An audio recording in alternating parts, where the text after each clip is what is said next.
Gravitation के अंदर NCERT book में फ्लोटेशन भी दिया हुआ है। फ्लोटेशन का मतलब थ्रस्ट, प्रेशर, आर्किमिडीज प्रिंसिपल, ये ग्रेविटेशन के अंदर ही दिया हुआ है, अलग से कोई चैप्टर नहीं बना। बट अगर आप रेफरेंस बुक देखोगे तो रेफरेंस बुक्स में एक अलग से चैप्टर दिया हुआ है, चैप्टर का नाम होगा फ्लोटेशन।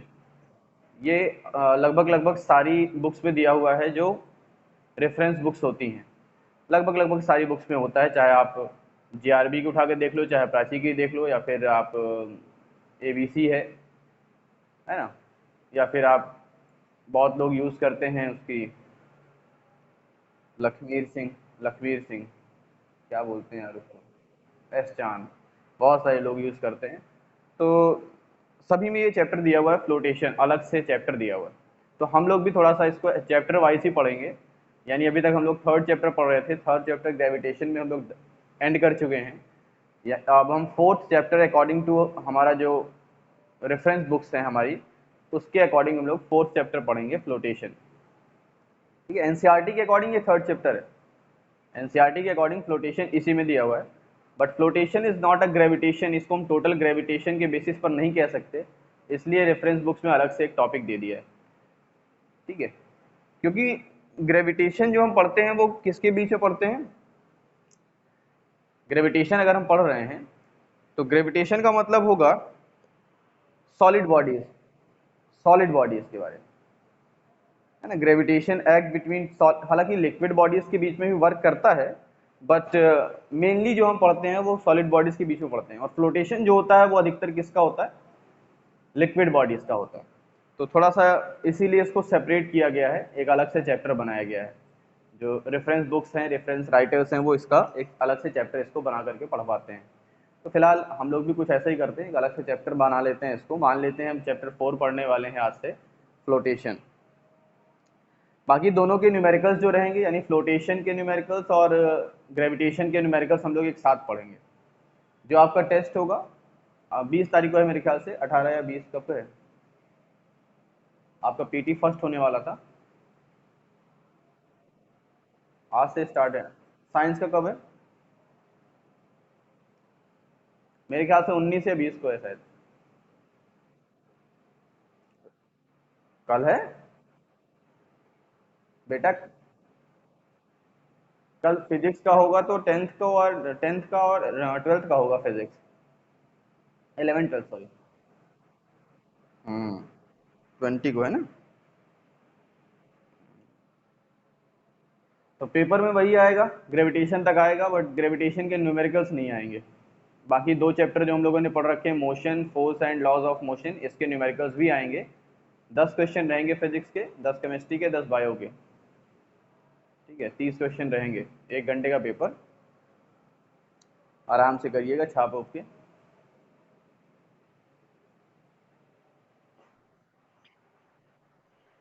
चलो मत छापना, नकल कर लेना, ठीक।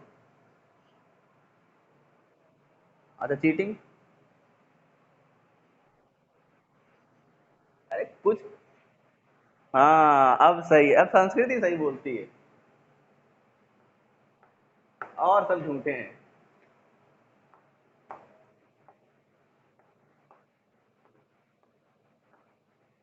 सही बात, वो तो वो तो उसका जन्मसिद्ध अधिकार है।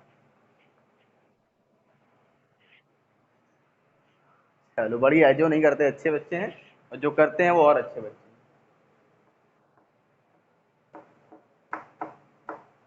तो चैप्टर 4 पढ़ेंगे आज से हम लोग, फ्लोटेशन। स्पेलिंग सही है, FLOA होता है ना।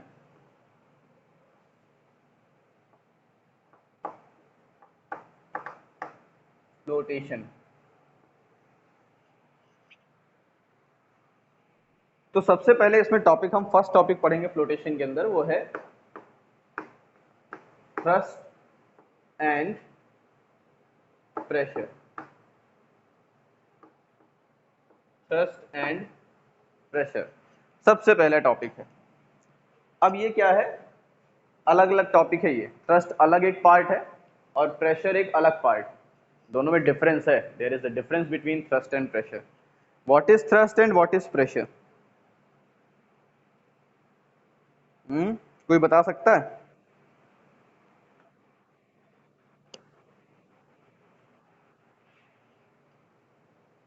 प्रेस करते, अच्छा खींचेंगे तो किसी एरिया पर जो फोर्स लगती है उसको प्रेशर कहते हैं।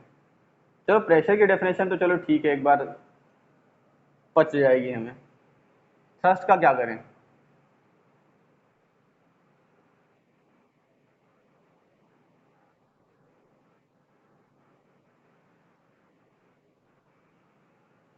पर यूनिट एरिया के लिए प्रेशर भी लगता है, पर यूनिट एरिया के लिए थ्रस्ट भी लगता है, तो what is the difference between thrust and pressure?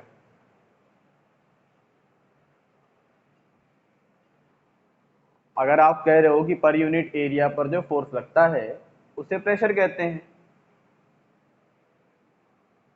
और पर यूनिट पर एरिया पर जो फोर्स लगेगा उसको थ्रस्ट भी कहेंगे। हाउ इट इज पॉसिबल कि दोनों चीज एक ही चीज हो जाए?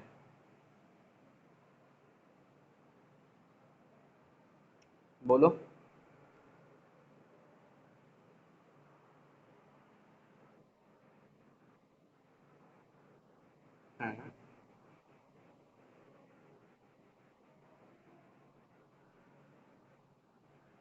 हाँ, अच्छा, तो अगर हम लोग,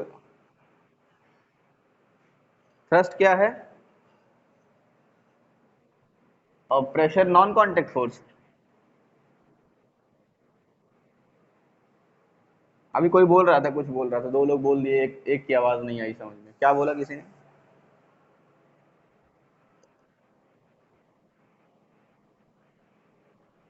उसको प्रेशर कहते हैं? अच्छा, उसको थ्रस्ट कहते हैं। उसको थ्रस्ट कहते हैं, प्रेशर किसको कहेंगे फिर?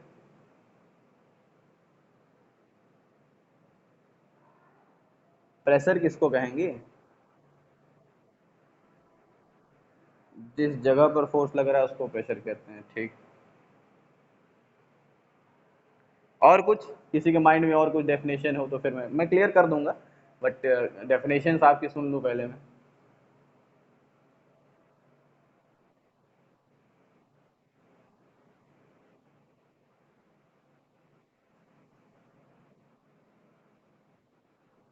किसी वेट के,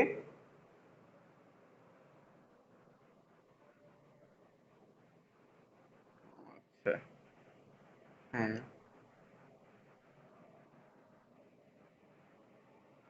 अच्छा, हाँ,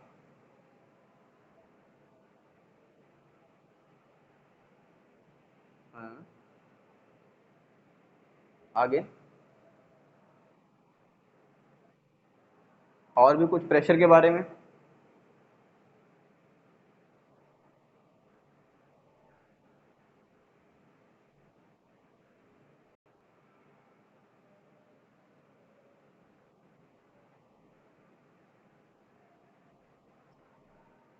मूवमेंट पर प्रेशर?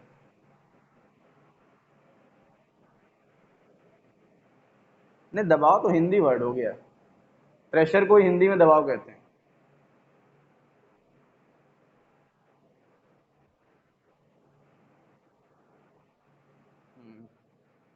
हाँ बोलो बोलो, तुम भी बोल दो।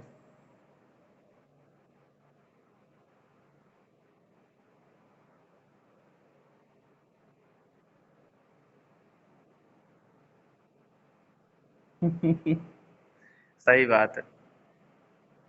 हाँ वो तो समझ में आ गया। बेटा मुझे ही पता है, मुझे ही पता है, मैं पिछले 10 साल से पढ़ा आ रहा हूँ, यही कर रहा हूँ मैं। मुझे ही पता है कि कहाँ से देख करके बता रहे हो कि आपको जानकारी है, जाहिर सी बात है देख करके ही बताओगे, क्योंकि आपको थ्रस्ट और प्रेशर आज तक बताया ही नहीं गया, तो कहाँ से बता दोगे थ्रस्ट और प्रेशर? हाँ, थ्रस्ट और प्रेशर मुझे ही पता है, किसी को नहीं पता, बट हाँ बुक से देख करके सब बता देंगे। बट अगर डीप नॉलेज की बात करें तो थ्रस्ट और प्रेशर होता क्या है इसके बारे में किसी को कोई जानकारी नहीं है। तो चलिए फिलहाल हम देखते हैं थ्रस्ट और प्रेशर का मतलब क्या होता है। ये डस्टर है, अगर हम इस डस्टर पर फोर्स लगाएं, सभी डायरेक्शन से फोर्स लगा रहे हैं, इस डस्टर पर हम फोर्स लगाएं और क्या कर रहे हैं, इसको, ये जो है डस्टर है, हम इस पर फोर्स लगा रहे हैं, ऐसे इसको ऐसे दबा रहे हैं, अंदर की तरफ दबा रहे हैं, अंदर की तरफ दबा रहे हैं, हम इस पर क्या लगा रहे हैं, फोर्स। तो ये सरफेस है, ये वाला सरफेस सामने वाला दिख रहा है रेक्टेंगल जैसा, ऐसा सामने वाला रेक्टेंगल जैसा। अगर मैं इसको ऐसे दबाऊं, ऐसे, तो ये सरफेस आपको दिखेगा, एरिया है ये, इसका कुछ ना कुछ एरिया होगा, ये सरफेस का कुछ ना कुछ एरिया होगा। मान लेते हैं एरिया कितना है, कैपिटल ए, है ना। अगर ए की वैल्यू, अभी हम न्यूमेरिकल फॉर्म में चलते हैं, ए की वैल्यू कितनी है, 20 है, 20 सेंटीमीटर स्क्वायर मान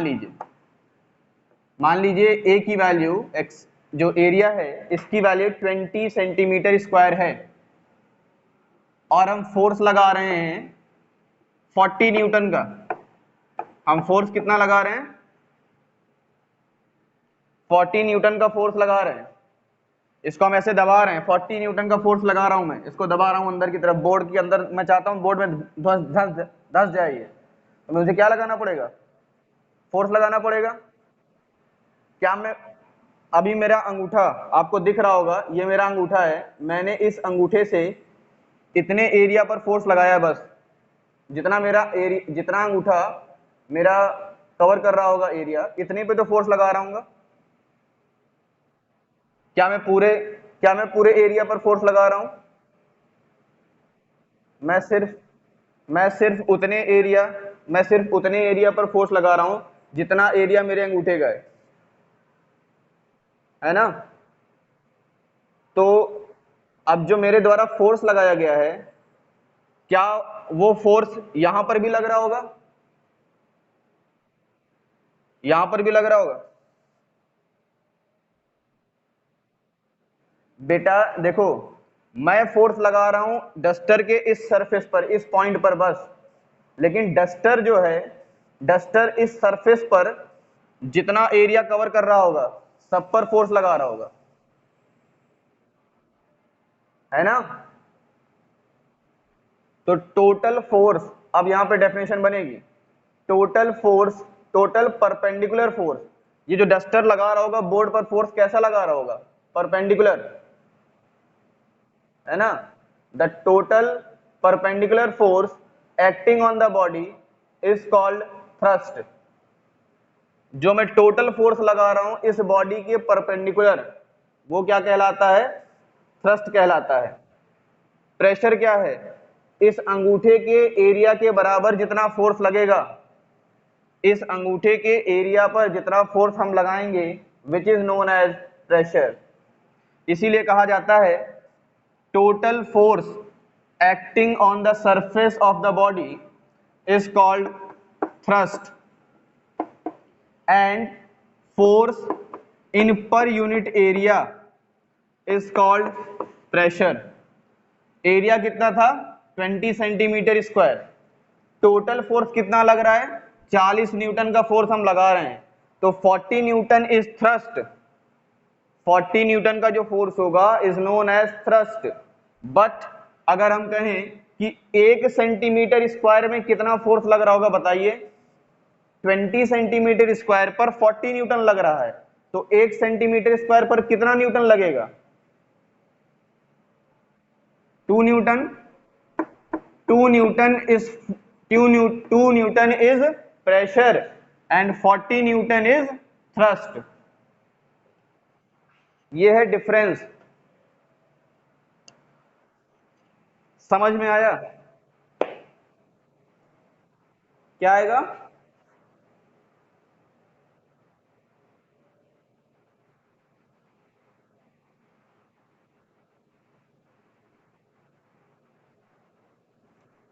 अरे डिवाइड क्या करोगी, 20 क्या कर रही हो, ये फोर्स 40 है, एरिया 20 है, डिवाइड किया है तो प्रेशर 2 आया है।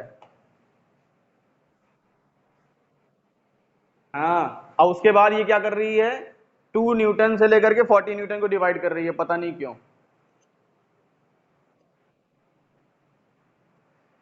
तो थ्रस्ट क्या है बेटा, टोटल सरफेस, जो पूरा सरफेस है वो जितना फोर्स लगाता है या उस पर जितना फोर्स लगता है, आप ऐसे भी कह सकते हो, टोटल सरफेस पर, पूरे सरफेस पर जितना फोर्स लगता है वो थ्रस्ट कहलाता है। बट पूरे सरफेस का जो एरिया होगा, छोटा सा एरिया होगा, यूनिट एरिया होगा। मतलब अगर 20 सेंटीमीटर स्क्वायर है तो हम कहेंगे 1 सेंटीमीटर स्क्वायर पर। 100 सेंटीमीटर स्क्वायर होगा तब भी हम 1 सेंटीमीटर स्क्वायर पर फोर्स अगर फाइंड करते हैं, then it is known as pressure. Pressure का मतलब, और थ्रस्ट, थ्रस्ट हमेशा ज्यादा ही होता है, दिख रहा होगा आपको, थ्रस्ट ज्यादा है क्योंकि पूरे सरफेस की बात हो रही थी, 40 न्यूटन लग रहा है। और सिंगल एक यूनिट, एक एरिया पर जितना फोर्स लगेगा, कि यूनिट एरिया पर जितना फोर्स लगेगा, which is known as pressure. तो मे भी समझ में आया होगा what is thrust and pressure. Difference समझ में आया सभी को। चलिए, both thrust and pressure, thrust की यूनिट होती है न्यूटन, थ्रस्ट की यूनिट होती है न्यूटन, बट प्रेशर की यूनिट न्यूटन नहीं होती। प्रेशर की यूनिट क्या होती है, जैसे थ्रस्ट की यूनिट क्या हो गई, न्यूटन हो गई, टोटल एरिया पर लगने वाला फोर्स थ्रस्ट हो गया, which is known as newton. And ये जो एरिया है एफ अपॉन ए, तो यूनिट क्या हो जाएगी इसकी, प्रेशर की यूनिट क्या हो जाएगी, एसआई यूनिट अगर पूछो तो। पहले तो आप ये जानो कि न्यूटन पर मीटर स्क्वायर, इसकी यूनिट क्या होगी, न्यूटन पर मीटर स्क्वायर, क्योंकि फोर्स की यूनिट न्यूटन होती है और एरिया की यूनिट मीटर स्क्वायर होती है। तो क्या हो जाएगा, न्यूटन पर मीटर स्क्वायर, और न्यूटन पर मीटर स्क्वायर को हम पास्कल कहते हैं। न्यूटन पर मीटर स्क्वायर को पास्कल कहा जाता है, क्योंकि प्रेशर के बारे में पास्कल नाम के एक वैज्ञानिक थे, उन्होंने बताया था, इसीलिए उनके सम्मान के रूप में उनको इसका यूनिट दे दिया गया, उनके नाम पर इसकी यूनिट रख दी गई। जैसे न्यूटन ने फोर्स को बताया था, तो न्यूटन के सम्मान में फोर्स की यूनिट न्यूटन रख दी गई, उसी तरीके से प्रेशर की यूनिट को किसकी यूनिट दे दी गई, पास्कल कह दिया गया। यानी फोर्स की यूनिट होती है न्यूटन, और पास्कल किसकी यूनिट होती है, प्रेशर की यूनिट होती है, न्यूटन पर मीटर स्क्वायर।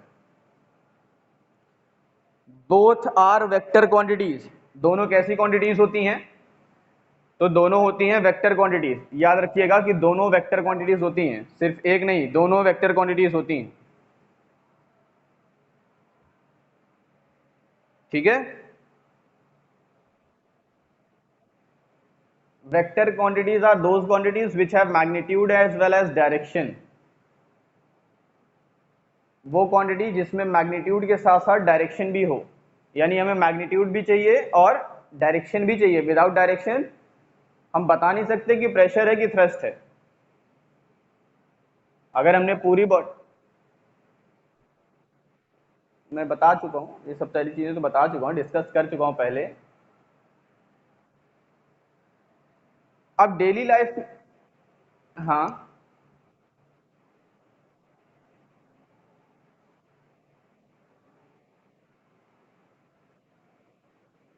हाँ, और उसकी पूरी बॉडी पे दर्द होता था तो वो थ्रस्ट होता था।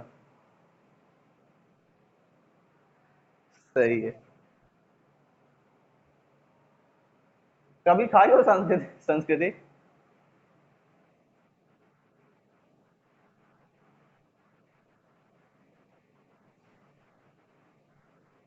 अच्छी बात है।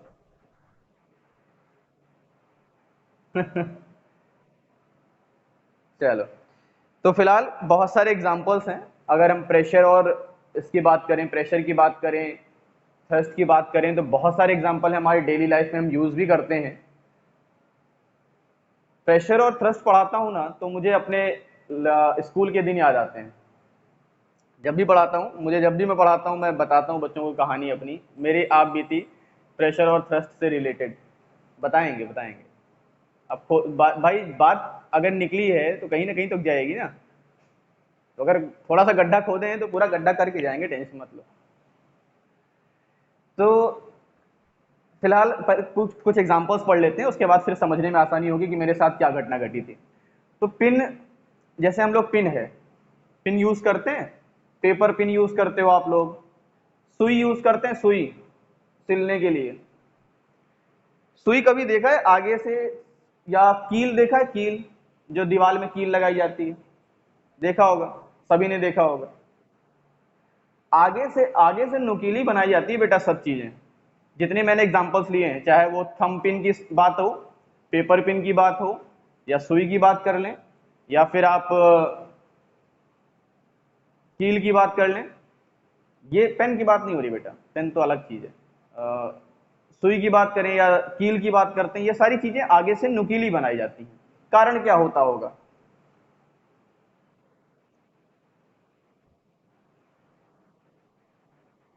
सही बात। देखो, F is direct sorry P is directly proportional to force. अगर यहां से देखो तो P is directly proportional to force and P is inversely proportional to A। यानी एरिया कम तो प्रेशर ज्यादा, एरिया कम तो प्रेशर ज्यादा, है ना। और हम जितना फोर्स लगाएंगे मैक्सिमम फोर्स हम दे पाएंगे। तो हम क्या करते हैं, जब कील को प्रेस करते हैं तो पीछे साइड से कील होती है मोटी, पीछे साइड से कील मोटी होती है। थंब पिन आप यूज करते हो, थंब पिन कई लोग यूज करते होंगे, बोर्ड में लगाया जाता है थंब पिन, पेपर वगैरह जो नोटिस बोर्ड पर लगाया जाता है उसमें थंब पिन का यूज किया जाता है।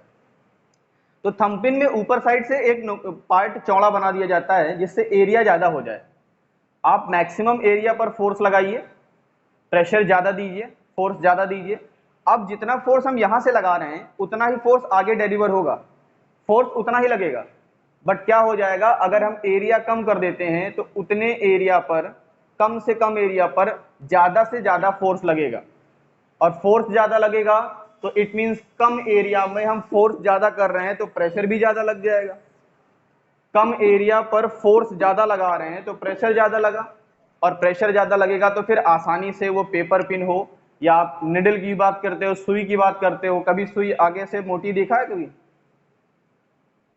और सुई मान लो टूट जाती है आगे से, उसकी नोक टूट जाती है, तो क्या आसानी से सिल सकते हो, कपड़े सिल सकते हो? नहीं सिल सकते, है ना।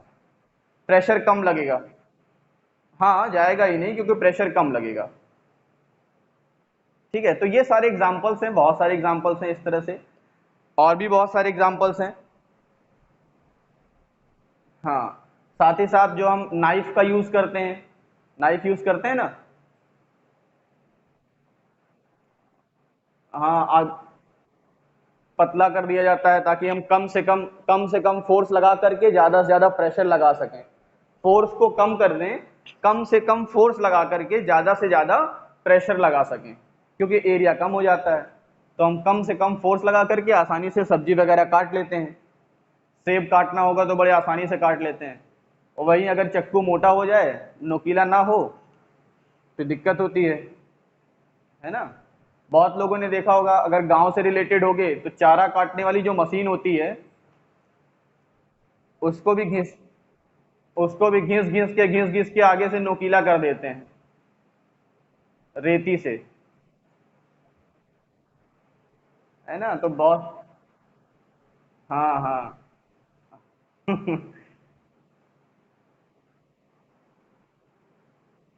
हाँ, पतला कर देता है, नोकीला कर देगा तो कम से कम फोर्स लगेगा और मैक्सिमम प्रेशर मिलेगा। ठीक है, तो ये सारे एग्जांपल्स हैं, बहुत सारे एग्जांपल्स हैं बेटा। ठीक है, और भी बहुत सारे एग्जांपल्स हैं, जैसे जो कैमल होता है, कैमल। हाँ, कुल्हाड़ी भी एग्जांपल है, सही बात है। कैमल जानते हो, कैमल? अरे, ऊंट। उसका पैर, वो उसको रेगिस्तान का जहाज क्यों कहते हैं? फीट का एरिया उसका ज्यादा रहता है। हाँ, एरिया ज्यादा रहता है ना, एरिया ज्यादा रहेगा तो प्रेशर कम लगेगा, इसलिए उसका पैर अंदर जमीन में धंस नहीं पाता, आसानी से उछल लेता है।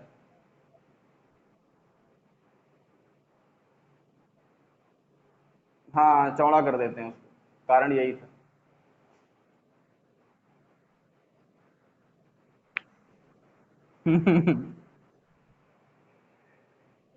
अब इसकी टेक्निक तुम ज्यादा समझ सकती हो। इसकी टेक्निक तुम ज्यादा समझ सकती हो, हम लोग तो पहनते नहीं है। ठीक है। हाँ मत पहना करो, नहीं तो घुस जाओगी, बैठी रहोगी, फिर आओगी भी नहीं वापस, दिक्कत हो जाएगी फिर। ठीक है। तो बहुत सारे एग्जांपल्स हैं। बहुत सारे एग्जांपल्स हैं। ठीक है। हुआ क्या, मेरे साथ कहानी ऐसी हुई कि जब मैं 12th क्लास में था, तो 12th क्लास में मेरा बोर्ड एग्जाम चल रहे थे, हमारे बोर्ड एग्जाम्स में प्रैक्टिकल एग्जाम चल रहा था। तो प्रैक्टिकल एग्जाम में बेटा होता है वाइवा, पता होगा आप लोगों को शायद। प्रैक्टिकल एग्जाम्स में वाइवा होता है, तो एग्जामिनर जो आए थे हमसे प्रश्न पूछने, उनका क्वेश्चन ये था, फिजिक्स का नहीं था, वो वाइवा लेने आए थे केमिस्ट्री का, और मुझसे क्वेश्चन पूछ के चले गए फिजिक्स का। उन्होंने फिजिक्स का मुझसे यही क्वेश्चन पूछा था, यानी थ्रस्ट और प्रेशर से रिलेटेड उन्होंने क्वेश्चन पूछा था। उनका ये कहना था, गांव वाले लोग जानते होंगे, खड़िंजा जानते हो? उनका यही क्वेश्चन था कि खड़ी उनका क्वेश्चन यही था, खड़िंजा जानते हो? हाँ, ईंटा वाला, जो खड़े खड़े ईंटे लगा दिए जाते हैं। अगर मान लो ये ईंट है, तो ईंट उनका ये पूछना था, उनका ये कहना था कि अगर ये ईंट है, तो जो बिछाया जाता है, ईंट बिछाई जाती है, वो ऐसे क्यों बिछाई जाती है, खड़ी क्यों बिछाई जाती है ऐसे? उनका ये कहना था कि ऐसे पट क्यों नहीं बिछाई जाती, ये उनका क्वेश्चन था। उनका क्वेश्चन ये था कि ये ईंट पट क्यों नहीं बिछाई जाती, ईंट हमेशा खड़ी क्यों बिछाई जाती है। अब क्योंकि मैं केमिस्ट्री तैयार करके गया था, केमिस्ट्री का पेपर था, केमिस्ट्री का वाइवा था, तो जाहिर सी बात है मैंने सोच रखी थी कि केमिस्ट्री का क्वेश्चन आएंगे, बट आ गया किसका क्वेश्चन, फिजिक्स का क्वेश्चन। तो मुझे ये समझ में नहीं आ रहा था, फिर उन्होंने हिंट दिया कि प्रेशर और एरिया से रिलेटेड कुछ है, तो फिर मैं समझा पाया कि एरिया कम होता है, टायर का एरिया ज़्यादा होता है, तो मैक्सिमम टायर का जो एरिया होगा वो छोटे छोटे ईंटों से बट जाएगा, जिस वजह से ईंट के टूटने के चांसेस कम हो जाते हैं। और अगर ये पट रखी जाएंगे तो टायर मैक्सिमम ईंट का एरिया कवर करेगा और ईंट के टूटने के चांसेस ज़्यादा हो जाते हैं। तो ईंट खड़ी रखी जाती है, क्यों रखी जाती है? क्योंकि जब टायर, ट्रक वगैरह के टायर जब वहां से गुजरेंगे, तो ट्रक के ज़्यादा एरिया, क्योंकि ट्रक का जो टायर होता है वो चौड़ा होता है, और वो टायर जो है वो ज़्यादा से ज़्यादा प्रेशर लगाएगा, 4-5 ईंटों पर लगाएगा, क्योंकि एक टायर से गुजर करके 4-5 ईंटों के नीचे से ऊपर से टायर जाता है। अगर पट रख दिया जाएगा तो वही टायर उतना ही फोर्स लेकर के सिर्फ 3 ईंटों से गुजरेगा, तो 3 ईंट ज्यादा प्रेशर वहन करेंगे, और 5 ईंट होंगे, खड़े होंगे तो 5 ईंटों से होकर गुजरेगा, तो 5 ईंट पर प्रेशर लगाएगा ट्रक का टायर। और अगर वो पट रखे जाएंगे तो 3 ईंट पर लगाएंगे, जिस वजह से ईंट के टूटने के चांसेस ज्यादा हो जाते हैं। तो वो खुश हो गए और नंबर देकर के चले गए।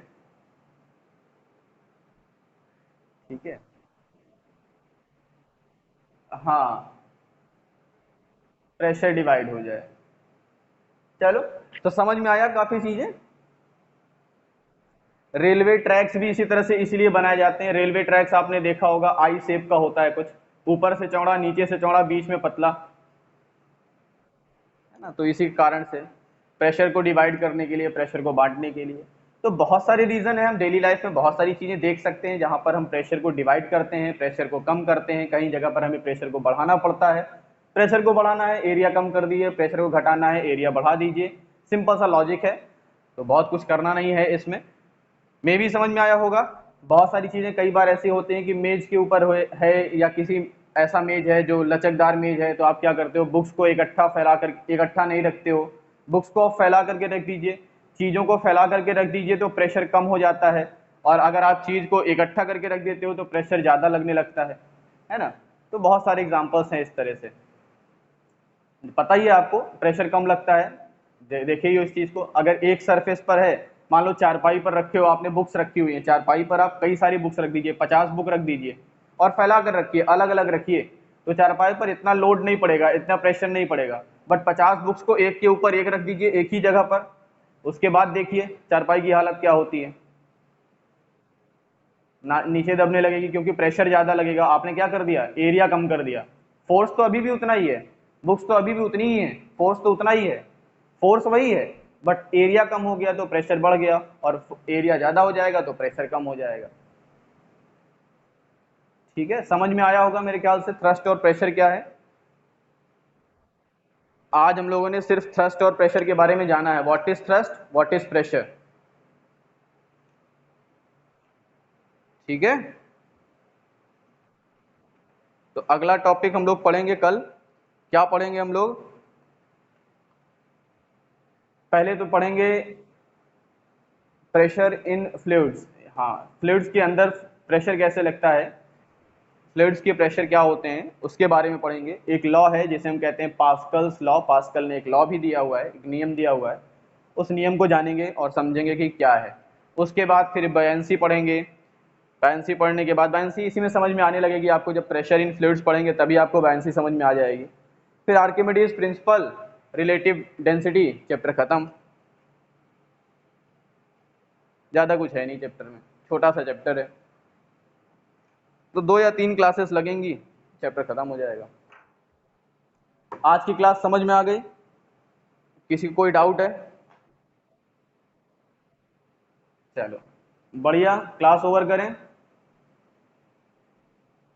कोई डाउट तो नहीं है किसी को, कुछ पूछना तो नहीं है और? चलिए जाइए पढ़िए आराम से, दूसरे क्लास ज्वाइन कीजिए। Okay bye bye.